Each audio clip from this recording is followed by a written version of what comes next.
And we, excuse me, are so back. Hi, hello, how are you? I'm doing okay. Been quite some time, maybe a little less than the previous time I've left you without videos, but I feel ready enough to review another Sultan Pasha. Why not? Today, one of his more very expensive compositions today, Handy Oud Nasha. As you can see, there is very little left. Not that there was much to begin with.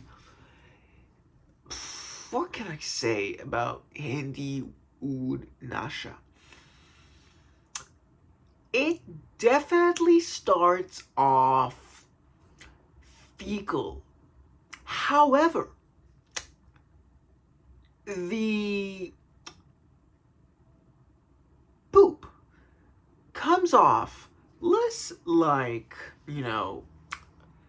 like super stinky, ate some very foul, gas station food, or, some spicy stuff like a vindaloo or something, and then, whatever remains in the bowl after the deed is done. What that smells like? No, this is much calmer. I'd almost compare it to a baby's unwiped bottom. Not to be perverted, that's just how I perceive it. It's a very soft fecal thing. In terms of texture, it's almost like like a putty, like Play-Doh.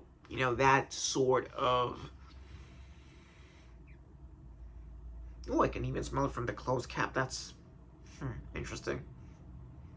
Yeah, it's sort of it's dense is a good way to put it.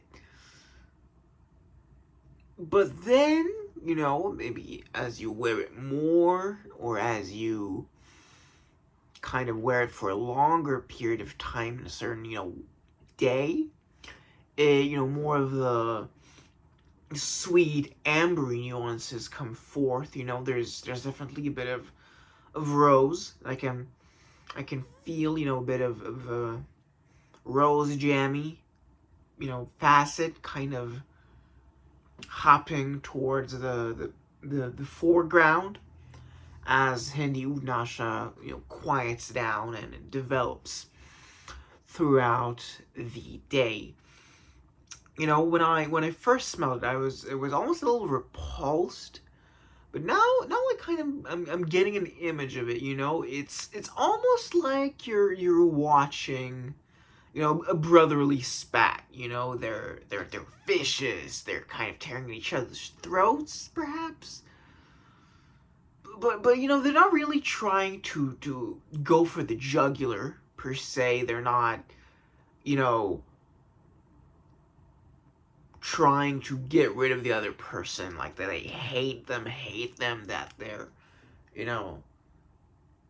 never in a million years could they ever associate with the person had they not been related. No, it is very much like moderate ribbing is not so clean way to put it, but that's the words that I chose, so that is that. But then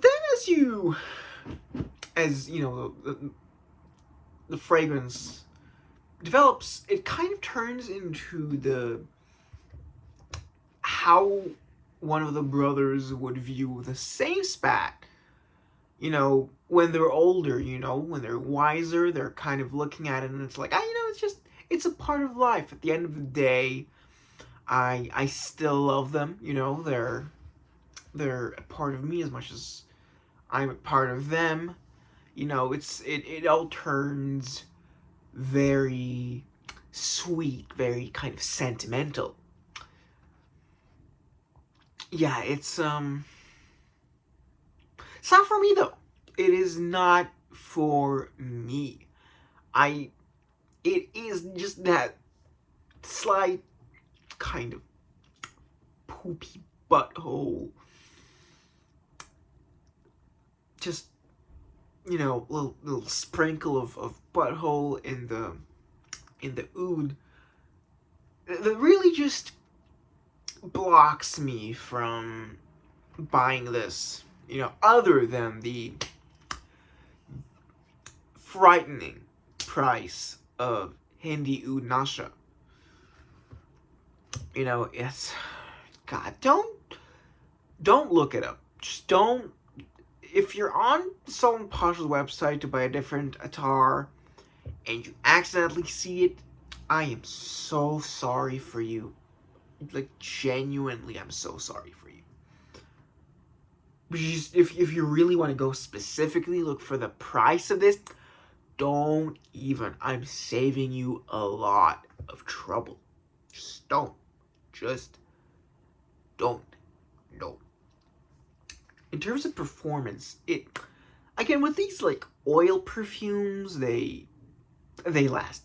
They last. If you put it in a place where just kind of like, it's definitely a skin scent now. I've been wearing this since the morning, so like now it'd be like like 11 p.m. I kind of started wearing it around 11 a.m. So good 12 hours and it's faded, but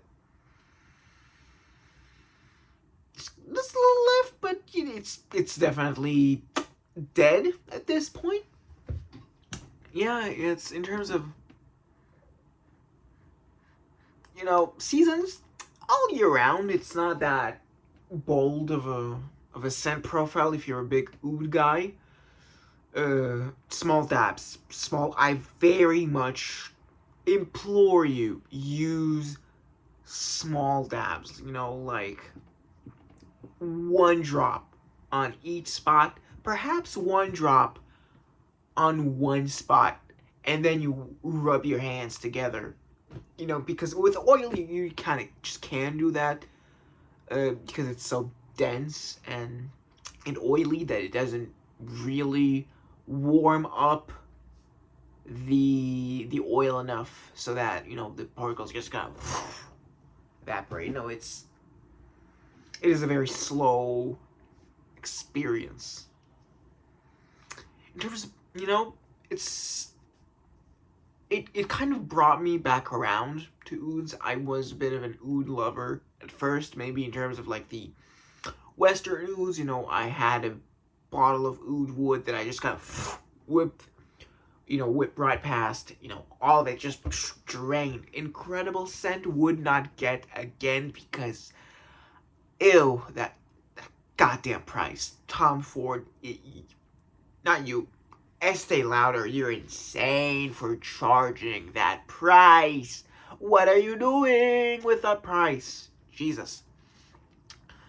And then I just kind of drifted away from ouds, mostly because I found myself in classical French perfumery, with Mitsuko and all those kind of incredible floral chypres, chypre, just kind of, ooh, wow, that's really me. But this, it really, I won't ever buy it. But I'm not as repulsed as I was, especially by Hindi oud. This, I like it.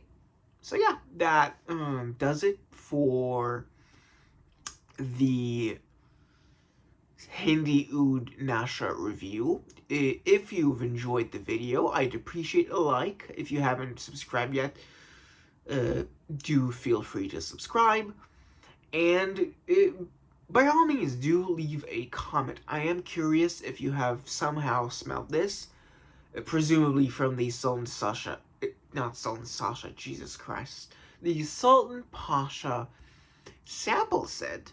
Highly recommend it to anyone who has not bought it. Buy the Sultan Pasha sample set. Please leave a comment on how you found Hindi Oud Nasha. Do you agree with what I said? Do you disagree? It has my image resonated with you.